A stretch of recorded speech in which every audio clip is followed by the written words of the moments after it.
TV.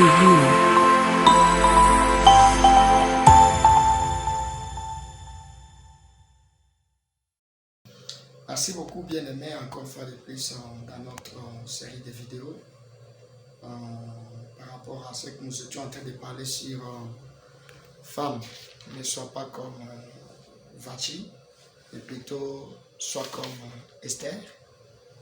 L'enseignement que nous avons commencé par rapport à redonner encore la force dans nos couples, même les jeunes fiancés, les jeunes prétendants, de leur redonner encore la force, de savoir comment ils doivent se positionner. C'est ça un peu, nous sommes en train de parler par rapport à ça dans la prédication que nous voulons donner ou l'enseignement que nous voulons donner encore une fois de plus à ce moment.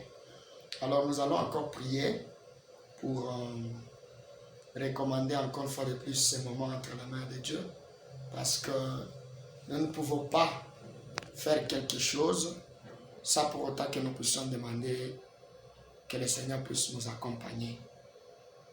Nous allons prier. Seigneur, nous bénissons ton nom parce qu'il n'est comparable à toi. Merci pour ce programme maintenant, Dieu Tout-Puissant, de notre chaîne YouTube, où depuis que nous avons commencé les enseignements, Yahweh, tu ne cesses de nous accompagner. Encore nous recommandons, Père de gloire, la suite de cet enseignement entre tes mains, Seigneur, afin que tu puisses nous accompagner. Mon frère qui va m'écouter à ce moment, ma soeur, ce papa, cette maman qui va écouter à ce moment, laisse que tu puisses les bénir, éternel Dieu, pour la gloire et ton nom. Je renie les sans effet, tout esprit contraire à ta volonté, qui cherchera à s'élever à ce moment, afin de nous mettre en dehors de ta volonté, Yahweh, que cela soit annulé sans effet au nom de Jésus. Laisse que ton esprit puisse nous accompagner, afin que tout ce que nous allons faire, Yahweh, cela soit pour la gloire de ton nom. Au nom de Jésus-Christ, nous t'avons ainsi prié. Amen. Bien-aimé, que le Seigneur vous bénisse. Pour ceux-là qui ne me connaissent pas, j'ai toujours donné ma présentation au début de la vidéo. Mon nom c'est Pasteur Stochkov Selemani Lufungula. Je suis de l'église Christ Mont-Rocher, de la communauté Christ Mont-Rocher.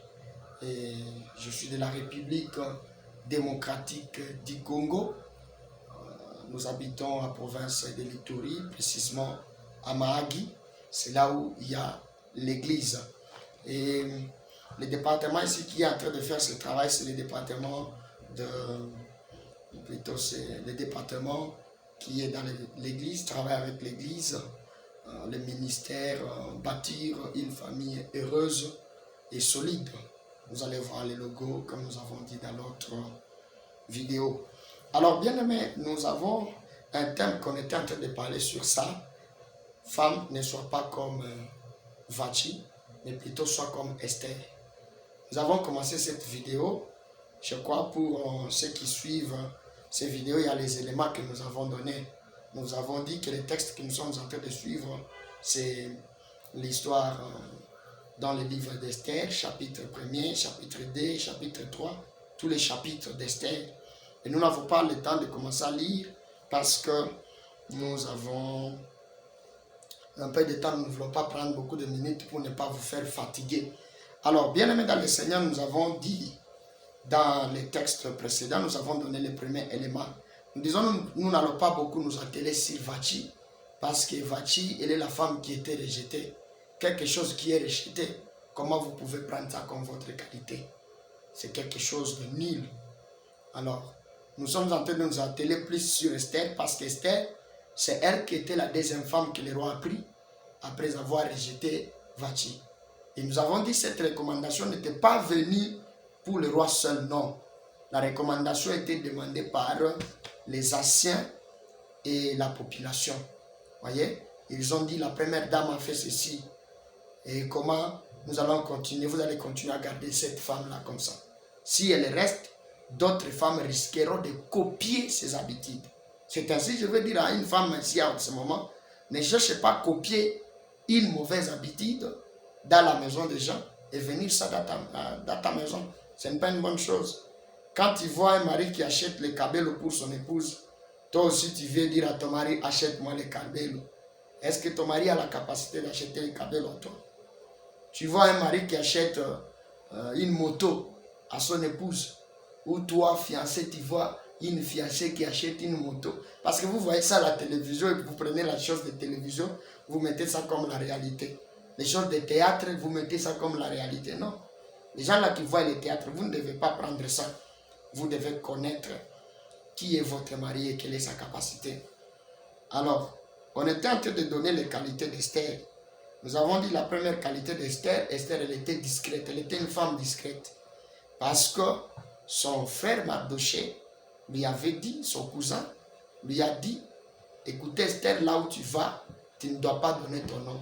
Et nous avons dit même aux jeunes sœurs, ce n'est pas que quand directement on te dit que on veut te fiancer ou on t'aime, tu commences à divulguer ça, tu vas t'attirer les combats. Et le deuxième, nous avons dit, Esther, elle était belle de figure, mais elle ne mettait pas sa confiance dans sa beauté. Nous avons dit cela. C'est un conseil qu'on a dit. Si Vachi a tombé, c'est parce que Vachi brandissait. Elle brandissait sa beauté. J'ai dit la beauté c'est bien. Nous avons dit la beauté c'est bien.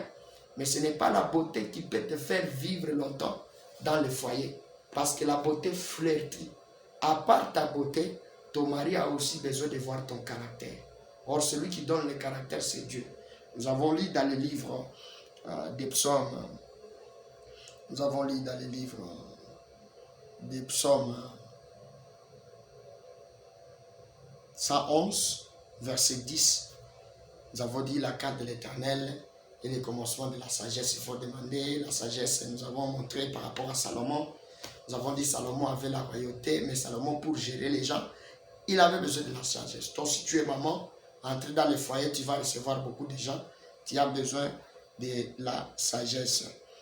Et le troisième élément, nous disons que Esther, elle avait la crainte et l'obéissance de ses parents. C'est là où on était arrêté. Parce que l'obéissance et la crainte de tes parents fera de sorte que tu sois aussi obéissante là-bas dans ton foyer. Et j'ai donné un témoignage. Vous allez suivre ça. Alors, je voulais ajouter parce que c'est une vidéo. Je ne dois pas prendre beaucoup de temps. Ça pour autant que je puisse ajouter pour que nous puissions clôturer ces programmes. Et j'aimerais te dire d'abord, toi qui suis cette vidéo à ce moment, si tu n'as pas la paix, reçois la paix de Christ à ce moment. Si tu n'as pas la joie, reçois la joie de Christ à ce moment. Si tu es malade, reçois la guérison au nom de Jésus. Je crois par toutes ces déclarations que je suis en train de faire que le Seigneur te touchera, que le Seigneur fera de grandes choses dans ta vie. Autre élément, le quatrième élément, oui, le quatrième élément, Esther était soumise à son mari. Voyez, elle avait la soumission. Pourquoi? Parce que quand son cousin Mardochée est venu lui dire qu'il doit aller voir le roi, il a refusé d'aller opportuner le roi. Lisons d'abord Esther chapitre 4. Vous allez écouter. Esther chapitre 4, verset 11. Écoutez ce que la Bible dit. Tous les serviteurs du roi et les peuples des provinces du roi savent qu'il existe une loi portant plainte des morts contre quiconque, homme ou femme, d'entrer chez les rois dans la cour intérieure sans avoir été appelé, celui-là seul à la vie sauve, à qui le roi rend le sceptre d'or. Et moi, je n'ai point été appelé auprès du roi depuis 30 jours. Tu vois, Esther, elle avait l'obéissance à son mari. C'est que dans la maison d'Esther, il y avait des lois. Il y avait des lois préétablies. Maman, écoutez, tu veux vivre bien dans ton foyer, tu dois respecter l'ordre que le mari met dans la maison.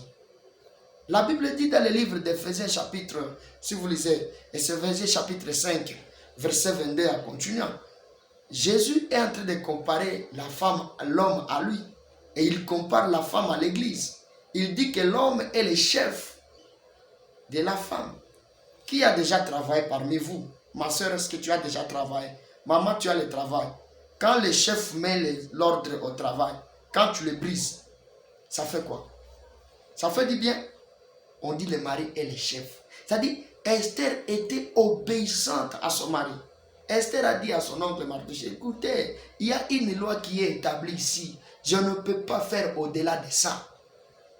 Maman, tu ne peux pas aller au-delà de ce que ton mari a dit. Tu vois? Même si c'est ton frère qui demande, même si c'est ton frère qui demande, dites à lui, papa a déjà dit ça, ça, ça. Attends d'abord, je vais demander à papa. Si papa autorise, je vais le faire. Mais toi, tu dis quoi? C'est mon épouse. Elle va faire quoi? C'est mon épouse. Même les jeunes fiancés, il y a de l'ordre que peut-être ton fiancé t'avait déjà dit. Écoutez, moi, je n'aime pas ça. Moi, je n'aime pas ça. Mais toi, tu veux t'entêter, non? Tu n'auras pas le mariage. Esther, elle était obéissante. Elle n'a pas voulu opportuner son mari. Il y a des femmes qui opportunent leur mari. Les femmes qui ne veulent pas le repos de leur mari. Des femmes qui exposent leur mari. Tu vois? Des femmes qui exposent leur mari. On te demande à la famille, est-ce que tu ne peux pas nous aider là-bas? Ton mari ne peut pas nous aider. Toi, tu as déjà exposé. Mais il n'y a pas moyen que tu puisses dire même à ton mari, à ta famille, que ces derniers temps, mon mari n'a pas l'argent. Ces derniers temps, mon mari traverse des moments difficiles. Ton mari a aidé ton oncle, il a aidé les qui, il a aidé les qui. Non. Esther n'a pas voulu opportuner son mari. N'a pas voulu opportuner son mari. Il ne faut pas exposer. Il ne faut pas exposer ton époux, maman. Il ne faut pas exposer ton fiancé, ma soeur. D'ailleurs, toi, tu n'es pas même entré dans les mariages. Mais déjà, tu commences à donner à ton fiancé les dépenses de ta mère, les dépenses de ton oncle, les dépenses de tes petits frères. Tu le fais fatiguer, ma soeur. Tu le fais fatiguer avant. Les deuils, il faut les deuils. Tous les deuils qui sont chez vous là-bas, ils font qu'ils puissent prendre en charge l'électricité de ton mari, ainsi de suite. Mais vous ne lisez pas la Bible, que la Bible dit que la femme, elle est aide de son mari. La femme aide son mari. Vous comprenez? La femme aide son mari. Quand on dit la femme aide, c'est-à-dire même l'électricité, la femme est appelée à faire, à aider. Les femmes qui font fatiguer leur mari, ce sont des femmes qui pensent que entrer dans le mariage, je veux sortir dans la pauvreté. Il y a des femmes qui pensent que mon mari, c'est lui qui viendra me faire sortir dans la pauvreté. Non, ce n'est pas ça. Esther, elle était obéissante. Mais aussi, écoutez, il y a quelques lois que j'ai essayé un peu d'écrire ici. Il dit, quand ton mari te dit par exemple, ne sors pas, qu'est-ce que toi tu fais? Oui, le mari peut dire, aujourd'hui je n'aimerais pas que tu sortes. Une femme qui n'est pas soumise, elle va sortir. Elle va me faire quoi? La prison. Le mariage n'est pas la prison. Je ne t'ai pas marié parce que je sois en prison.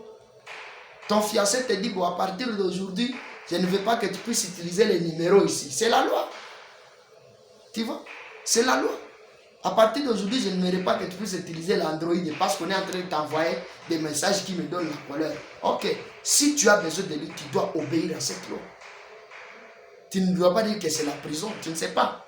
Le mariage, c'est conditionné. Il y a beaucoup de sœurs qui aiment le mariage, mais ils n'aiment pas les conditions de mariage. Tu connais les conditions de mariage?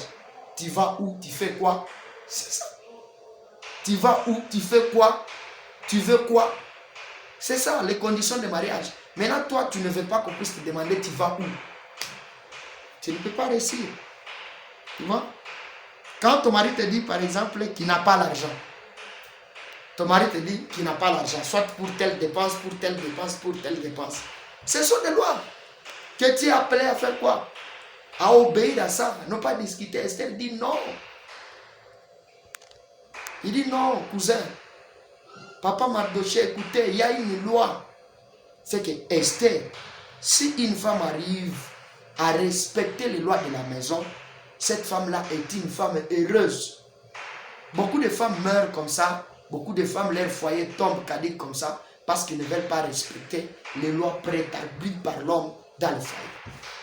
Dans la maison, on ne peut pas être des hommes, non. On ne peut pas être des chefs, non. Même dans un bureau là où il y a des chefs, il n'y a pas des attentes. Il n'y a pas des attentes. Voilà un peu, Esther, elle était soumise à son mari. Et Dieu nous exige la soumission. Dieu exige la soumission à la femme. Il dit, femmes, soyez soumises à vos maris. Et maris, aimez vos femmes. Femmes, soyez soumises. Éphésiens chapitre 5, verset 22. Vous allez trouver ça là-bas. C'est une recommandation que Dieu a donnée aux femmes. Alors, autre élément.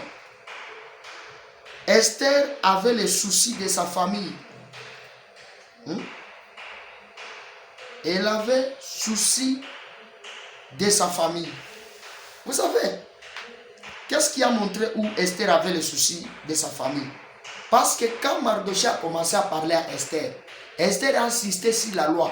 Maintenant, Mardochée va dire à Esther, écoutez Esther, si toi tu ne nous sauves pas, il faut savoir que si Dieu t'a mis là-bas, c'est pour des temps comme ça. Alors si toi tu n'interviens pas, sache que Dieu va intervenir par une autre manière. Esther avait les soucis. Esther a écouté cette parole. Ça lui a brisé le cœur. Ça lui a brisé le cœur. Ça lui a donné les soucis. Ça lui a brisé le cœur. Et directement Esther a dit quoi? Je vais entrer à jeûne. Et vous aussi entrez à jeûne. Vous comprenez? Esther a dit je vais entrer à jeûne. Esther s'est souciée. Tu vois? Il y a beaucoup de femmes quand ils entrent en mariage. Beaucoup de femmes, quand ils entrent en mariage, ils ont tendance à négliger leur famille. Ils appellent la famille là des villageois. Qu'est-ce que je vais faire avec des villageois là? Ah, ma soeur. Ah, mon frère. Ah, ma soeur. Ah, maman. Ce sont ces mêmes villageois là qui t'ont donné naissance, non? Si tu es dans ce foyer là, c'est à cause d'eux. C'est à cause de ces villageois là. Il y a même les gens qui brandissent ça. Il faut même montrer ça à leurs enfants en disant que, écoutez, vous voyez les gens du village là sont des sorciers. Ils sont des sorciers. Nous sommes en train de diaboliser nos villages. Voilà pourquoi nos villages n'évoluent pas en Afrique. En Afrique, c'est ça. Nous diabolisons les gens du village. Et nos enfants sont en train de grandir. Or, c'est le village qui nous donne de bonnes instructions. Comment nous devons vivre en famille. Comment nous devons vivre. C'est au village. Il y a ces derniers temps les enfants qui sont en train de grandir. Quand toi, tu vas appeler tes parents sont des villageois. Ton parent sont des sorciers. Tu vas faire de sorte que tes enfants grandissent sans origine. Sans origine. Voyez? Des enfants qui grandissent comme ça. Ils n'ont pas d'éducation de base là des villages. Où on est en train de donner des récitations. On est en train de dire aux gens que les petits doivent respecter. Ça, ce sont des choses automatiques au village. C'est automatique au village.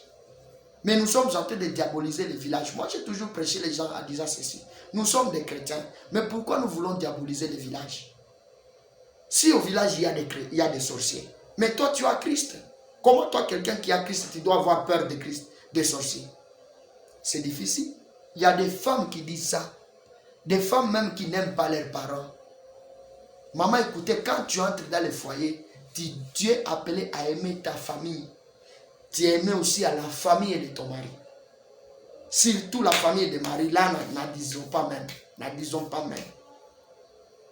Il y a des femmes qui rejettent. Ma soeur, toi, tu n'es pas encore entré même dans le mariage.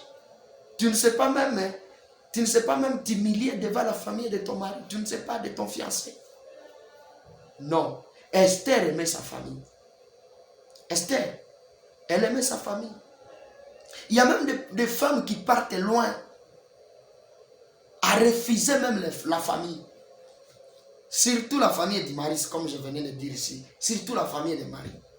Oh maman, tu as privé les parents de ton mari. Tu les as privés de l'argent. Tu les as privés de tous, de leur enfant qui est ton mari. Tu veux aussi les priver de tes petits-fils. Quand le papa dit que non, mes enfants doivent aller au village pour aller voir les... Il dit, non, il y a les sorciers, il y a les quoi. Et c'est les sorciers. Mais ce sont ces mêmes sorciers-là qui ont fait que tu puisses avoir le mari là. Les mêmes sorciers-là qui ont fait que tu puisses avoir le mari là. Et s'ils étaient des sorciers, ils allaient déjà manger ton fils, leur fils, non? Votre mari. Et tu n'allais pas être ce que tu es. Non. tu es appelé à les respecter.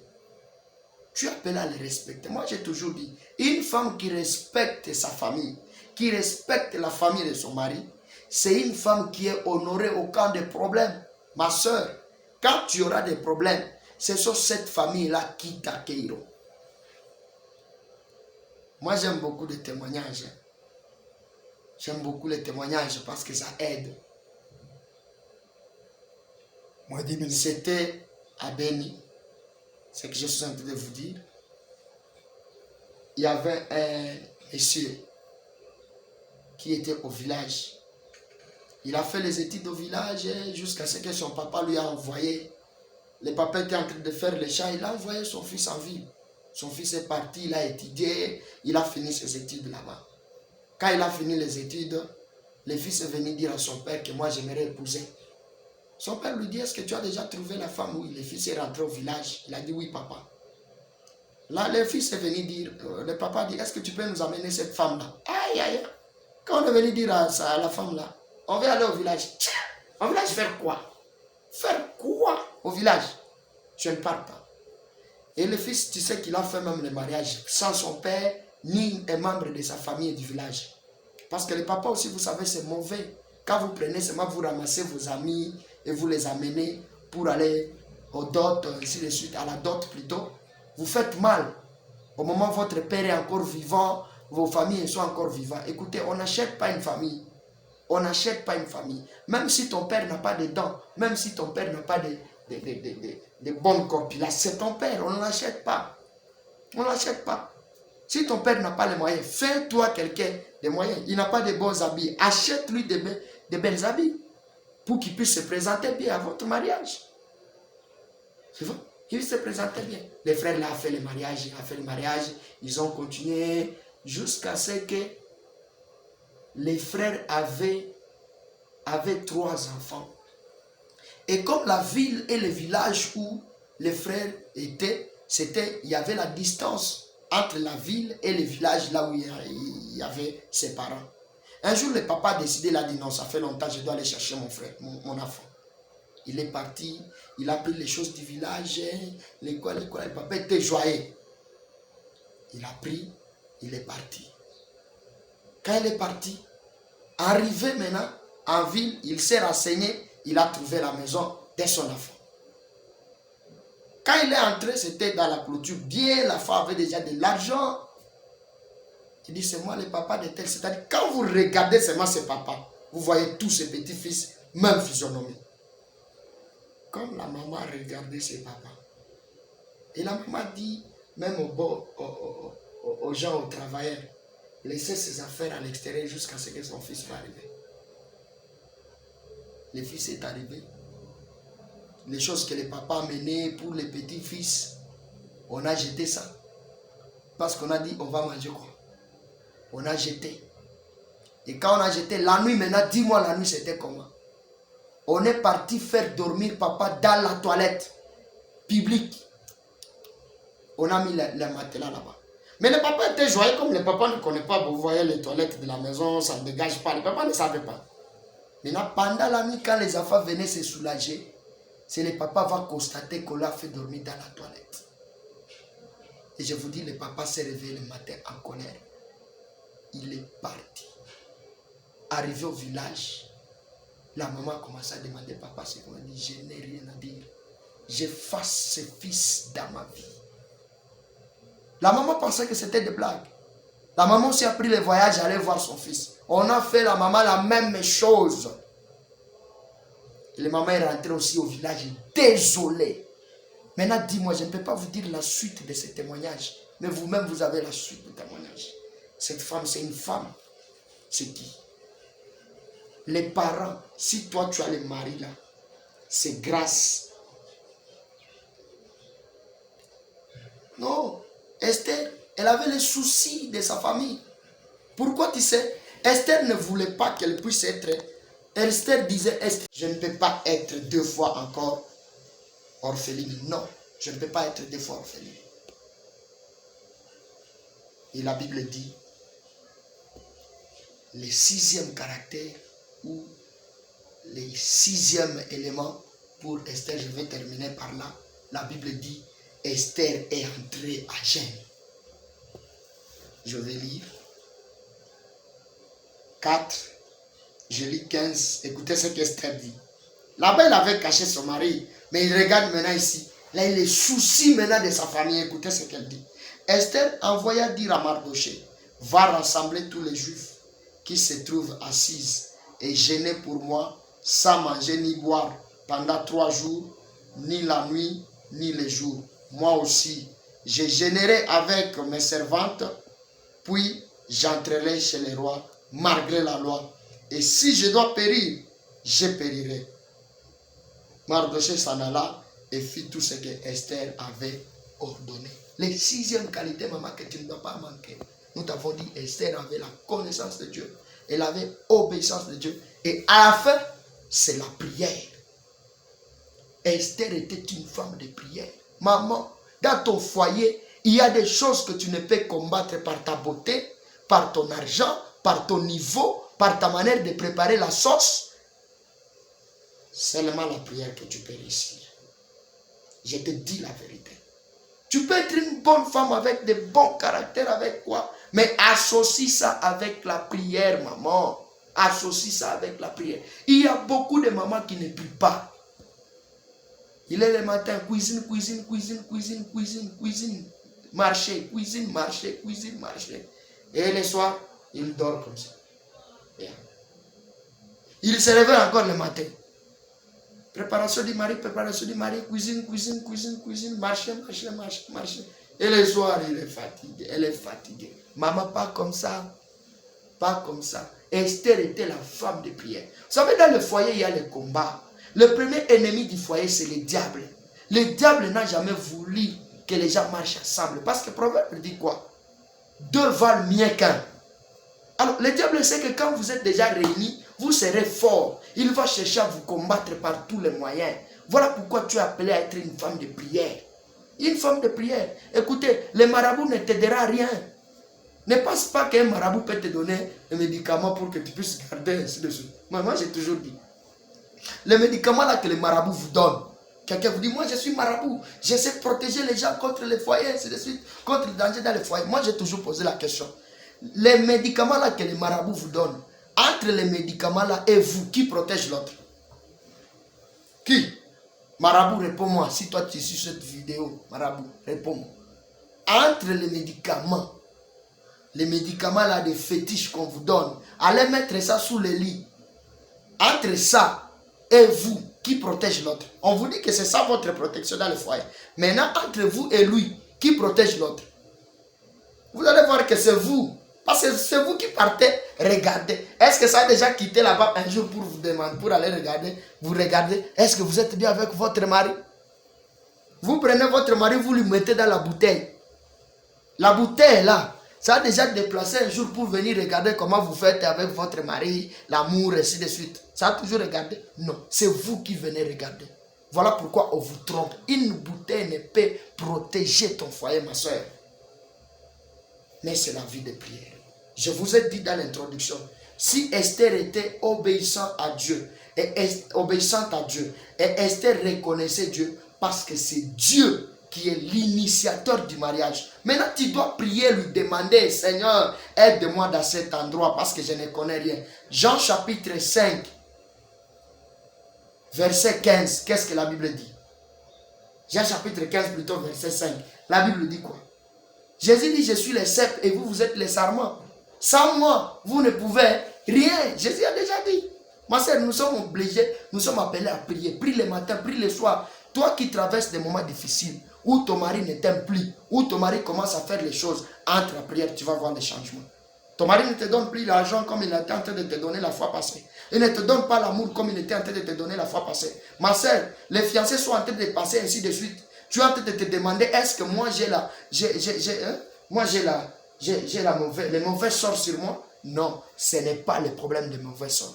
Entre la prière, tu vas voir tous les liens de réclamation qui réclament les gens, afin que les gens ne vivent pas bien dans le foyer. Ce matin, je te dis, si tu veux réussir, sois une femme de prière, connecte-toi à prière, le matin à prière. Même on appelle les gens à l'église pour aller gêner. Va gêner, ma soeur. Peut-être tu peux voir que ton foyer est en train d'aller bien, qu'il n'y a pas de difficultés, mais je te dis là devant, il y a des difficultés. Alors commence à prier pour que lorsque ces difficultés-là viendront, le Seigneur aussi viendra pour t'aider afin de te faire délivrer. Je crois que le Seigneur vous bénisse, bien-aimés dans le Seigneur. Et je crois que vous devez protéger le foyer. Si nous vous avons donné cet enseignement, c'est afin que le foyer puisse être heureux et solide. Notre problème n'est pas seulement que le foyer soit heureux, mais plutôt que le foyer soit solide. Quelque chose de solide, c'est très difficile que cela puisse se rompre. Que le Seigneur vous bénisse de partout là où vous êtes. Nous voulons donner nos adresses. Je crois que vous allez voir sur bande de passantes là-bas. Mais nous avons notre numéro WhatsApp. Vous pouvez nous appeler sur ça. Ou nous écrire sur ça. C'est plus 243. Plus 243. 081. 57. 038 84. Je répète. Vous pouvez enlever les zéros parce que j'ai ajouté les zéros. Mais plus 243, c'est le code de mon pays. 81 57 038. Je répète encore. Plus 243 81 57 038. Si vous appelez là-bas par WhatsApp, vous allez nous trouver. Ou soit vous laissez un message. Nous sommes un conseiller conjugal. Nous allons vous enseigner. Et nous allons vous dire d'autres choses. Parce que si c'est une vidéo, on ne saura pas dire beaucoup. Que le Seigneur vous bénisse dans vos maisons, là où vous êtes. Si vous suivez cette prédication, même au bureau, dans les véhicules, au salon, partout. Que le Seigneur vous bénisse. Amen.